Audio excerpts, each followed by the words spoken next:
지난 4월 23일 중국 인민해방군 해군 창설 72주년을 맞아 중국은 하이난 사냐에서 최신 전략 핵잠수함, 055형 미사일 구축함, 075형 순육 공격함 등 세 척의 신형 전함을 동시에 선보이면서 대양 해군 및 해안 굴기를 과시했다.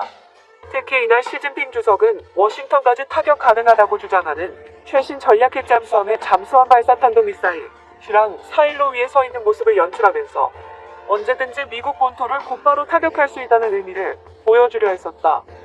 그런데 미국은 이들 중국 해군의 최신기 함정들에 대해 별로 관심이 없다. 안녕하세요, 군사기밀TV입니다.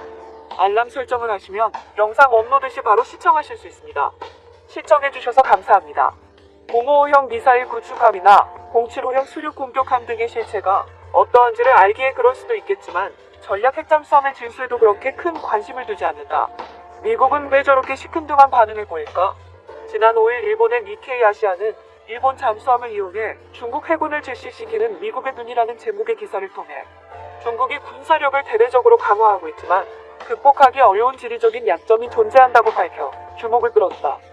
이러한 약점 때문에 중국이 전쟁을 시작해도 미국의 감시 자산들을 통해 일본이 해상 통로를 통제할 수 있기 때문에 중국의 핵잠수함이 태평양으로 나오지 못하도록 막을 수 있다는 것이다. 미국 싱크탱크 신미국 안보센터 톰 슈가트 선임연구원은 중국의 최대 약점은 중국 근해의 수심이 너무 낮다는 것이라면서 이로 인해 중국의 잠수함 기지는 수심 위에 얕은 곳에 위치할 수밖에 없어서 잠수함이 출항을 하게 되면 곧바로 미국의 감시 자산에 발각된다는 것이다. 실제 구글 어스 지도를 살펴보면 중국의 근해는 수심이었다는 사실을 보여주는 옅은 하늘색으로 둘러싸여 있음을 알 수 있다. 그러나 대만이나 일본의 동해는 수심이 깊어 곧바로 심해 잠수가 가능해 중국의 감시망을 피할 수 있다. 잠수함은 수심이 깊은 해역에서는 발각되지 않기 때문이다. 이와 관련해 미 해군의 잠수함 전투원 출신인 슈가트 선임연구원은 중국 해군이 근해에서 공해로 진입하려면 반드시 제1열도선 사이의 통로와 해역을 통과해야 한다면서 바로 수심이 얕은 근해를 지날 수밖에 없는데 그곳이 바로 초크 포인트, 곧 중국의 잠수함을 목조르는 포인트, 해상 길목을 통제하는 포인트라는 것이다. 다시 말해 중국의 이러한 지리적 여건은 미국과 미국 동맹국을 비롯한 적 잠수함 부대의 기회를 제공하는 것이라고 밝혔다. 이미 노출된 상태의 잠수함은 미국이 마음만 먹으면 언제든지 요격할 수 있다는 것이다. 여기서 제1열도선이란 중국이 가상으로 그은 군사전략상의 선으로 북쪽으로 일본 열도의 규슈 최남단에서 오스미, 보카라, 아마미, 오키나와, 미야코, 야에야마를 비롯한 비교적 작은 섬으로 이어진 난세이 제도를 거쳐 중간은 대만과 연결되며 남쪽으로 필리핀까지 이어진다. 갈수록 중요성이 부각되는 제1열도선. 이런 관점에서 중국이 제1열도선까지를 자신들의 영토화하고 내해화하려고 길을 쓰고 있는 것이고 미국 입장에서는 만약 중국의 그러한 야욕을 허용하게 된다면 사실상 태평양 동쪽을 모두 중국에게 내주는 셈이 된다. 이는 곧바로 하와이는 물론이고 미국 본토에 직접적인 영향을 끼칠 수 있기 때문에 결사적으로 중국의 야욕을 무너뜨리려 하고 있는 것이다. 일본 또한 마찬가지다. 난세이 제도가 일본 영토라는 것은 어느 누구도 부정하지 못하지만 중국이 영유권을 주장하는 센카쿠 열도를 중국에 넘겨준다면 그 다음은 난세이 제도 전부를 중국에 뺏으려 할 수도 있다. 또한 중국이 대만을 복속시킨다면 난세이 제도 또한 곧바로 위험해진다. 그래서 난세이 제도와 대만은 사실상 운명 공동체이고 더불어 이런 이유 때문에 미국과 일본 그리고 대만은 하나로 묶일 수밖에 없는 입장인 것이다. 이와 관련해 미국 싱크탱크랜드 연구소의 정치학자 제프리 호농 박사는 중국과의 잠재적인 충돌 과정에서 해상 길목을 통제하는 것이 일본의 가장 중요한 역할 중 하나라고 밝혔다. 지난 4월 중국 해군에 엄청난 굴욕을 안겨주었던 야오닝 항모전단도 5척의 호위함과 함께 미야코 해역을 통과했다. 미야코 해역은 오키나와와 미야코 사이에 위치한 250km에 달하는 수로이다. 중국 북부와 남부를 연결해주는 통로는 대만 해역과 바로 이 미야코 해역밖에 없다. 만약 전쟁 같은 충돌 상황이 발생할 경우 미국과 대만 그리고 일본의 입장에서 대만 해역과 미야코 해역을 통제할 수만 있다면 중국 해군은 완전히 양분된 상태가 되고 이렇게 되면 제대로 힘도 못 쓰게 된다. 그래서 랜드 연구소의 호농 박사가 난세이 제도를 바라보며 수많은 요충지가 존재한다면서 일본 해상자위대 잠수함의 능력과 방어 능력을 결합한다면 일본은 이 요충지를 완전히 방어할 수 있다고 했다. 호농 박사는 그러면서 일본이 대잠수함 미사일 P-30 해상 초계기로 중국 잠수함을 탐지 또는 선별하는 등 방어에 집중한다면 미군은 더 많은 자원을 중국 격파 전투에 투입할 수 있을 것이다라고 했다. 미 국방부가 지원하여 호농 박사에 의해 작성된 동중국해 비상사태에 대한 일본의 잠재적 기여라는 제목의 최근 연구 논문에서도 그러한 권고를 했다. 그래서 중국의 해상 통로를 통제하는 일본의 역할이 새삼스럽게 부각되고 있는 것이다. 이런 관점에서 지난달 30일 로이드 오스틴 미국 국방부 장관이 취임 무과진 첫 중요 정책연설에서 미국은 잠재적인 충돌에 대비해야 하며 이 충돌은 장기간 미국 국방부를 소모시켜온 과거의 전쟁과는 매우 다르다고 한 것이다. 다시 말해 오스틴 장관은 통합업체라는 새로운 개념을 통해 동맹국과 협력하는 방식으로 미래 전쟁에 대비해야 한다고 한 것이다. 특히 25년간 잠수함 전투 경력을 쌓은 슈가트 선임연구원은 일본과 호주를 비롯한 우리의 동맹국들이 보유하고 있는 디젤 전기 추진 잠수함은 요충지 방어에 매우 유용할 것이라고 말해 오스틴 장관의 동맹과의 협력을 통한 미래 전쟁론을 뒷받침했다. 중국의 대양 진출 통로 바시해협도 이미 봉쇄. 바시해협은 필리핀 북부와 대만, 남동쪽 사이의 너비 350km의 해협이다. 다시 말해 우리가 바시해협으로 통칭하지만 사실상 대만 남부의 바시해협과 필리핀 북부의 루손 해협으로 구분할 수 있는데 이 두 지점이 군사적으로 유용한 해협이라 정리할 수 있다. 그러나 루손 해협은 크고 작은 섬들이 10여 개가 있어 잠수함이 필리핀 영해를 침범하지 않고 통과하려면 변침을 자주 해야 하는 문제점이 있다.